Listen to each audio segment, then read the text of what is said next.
President Trump may be just hours away from his first major legislative victory. The Republican tax plan has cleared the Senate and is on its way back to the House today. As CBS's Hinadoba explains, the president could sign it by the end of the day. The Tax Cuts and Jobs Act is passed. The Senate overnight gave the nod to the Republican tax reform bill in a vote along party lines. Moments later, President Trump tweeted in part, the United States Senate just passed the biggest in history tax cut and reform bill. We now add comprehensive tax reform, major middle-class tax relief, and making our businesses, both large and small, more competitive around the world. Independent studies find that most taxpayers will save anywhere from $60 to $51,000 next year, depending on their income. But by 2027, 53% of taxpayers will pay more than before. Savings for the very wealthy, though, will continue to rise. While Republicans insist future Congresses will prevent those tax hikes, Democrats on the Senate floor spent Tuesday arguing it should be this Congress making that choice.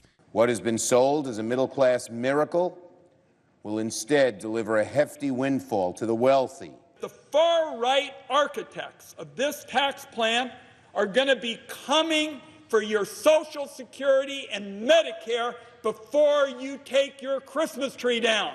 The House voted to pass the bill yesterday, but afterwards 3 changes had to be made to provisions that violate Senate rules. House lawmakers plan to take up the legislation again today before sending it to the president's desk. Hinadoba, CBS News. President Trump added in his tweet, if the House passes the measure, there will be a press conference at the White House later today.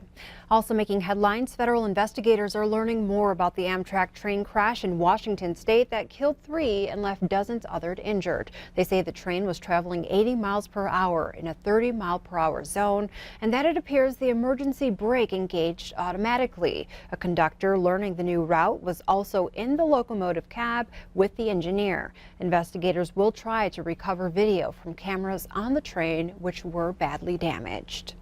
And a bus in Mexico carrying passengers from a cruise flipped over on the way to Mayan ruins, killing at least 12 people. Witnesses say there did not appear to be any signs that other vehicles were involved in the crash. Mexican officials say Americans were among those traveling on the bus.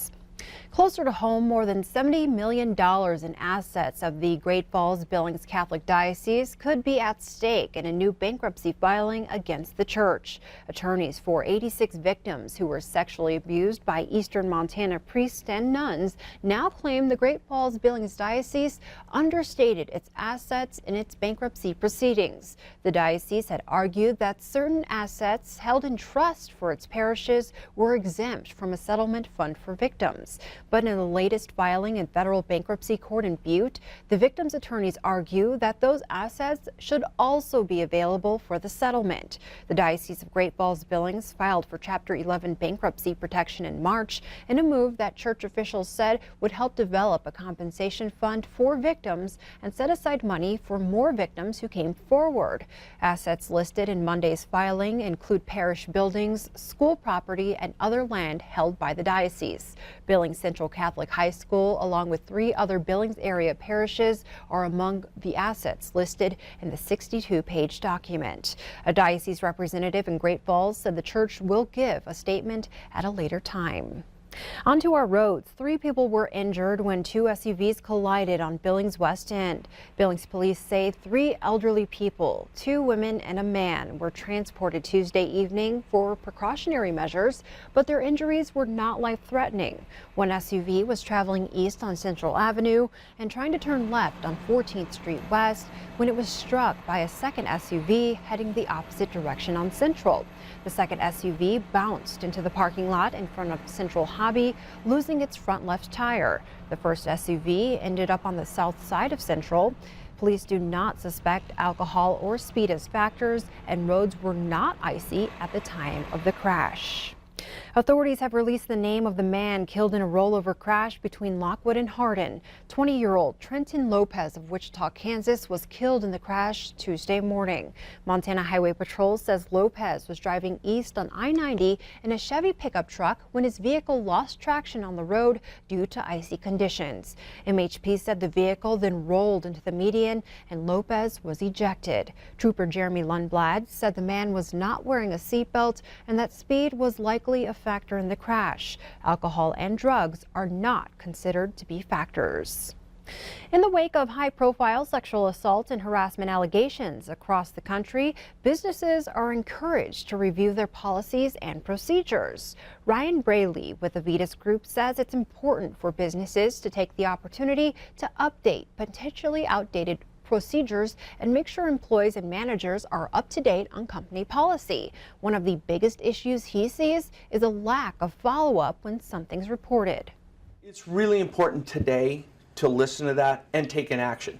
Nothing may come of that action, but at least you've done your diligence, done the work, looked into the allegation, and followed up to make sure that proper things are being done.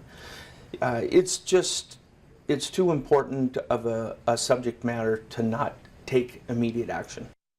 Braley says the recent surge in allegations is a sign of a changing culture, one we can learn and grow from. On to court news. A former Bureau of Indian Affairs officer now admits he impregnated a lame deer woman who he threatened to arrest if she did not have sex with him. Dana Bullcoming pleaded guilty in U.S. District Court in Billings on Tuesday morning to the charge of deprivation of rights under the color of law. Bullcoming entered the woman's home unannounced to question her about a DUI report. The woman told Bullcoming she was intoxicated. Bullcoming now admits he then pressured the victim to have sex with him under the threat of arrest. As a result, the woman became pregnant and DNA tests show Bullcoming is the father. A sentencing date has yet to be set. Meanwhile, St. Vincent Healthcare received a $1 million estate gift to benefit the hospital's spiritual care program. The donation was presented to the hospital on Tuesday from former Billings neurosurgeon Dr. John Mosley and his wife Cheryl, a retired RN. The couple donates the gift on the heels of a successful Saints Ball fundraiser that also netted funds to benefit the hospital's Healing Beyond Medicine program. True healing is dependent on the relationship between clinical care and spiritual care. We know that. John and I were able to provide excellent care in our careers and are now able to provide spiritual care through this gift. The hospital says the spiritual care program offers healing beyond medicine, nurturing the spirit and helping patients connect with what gives them hope and courage to face challenges. Chaplains can provide support, guidance, companionship, and hope during a patient's journey.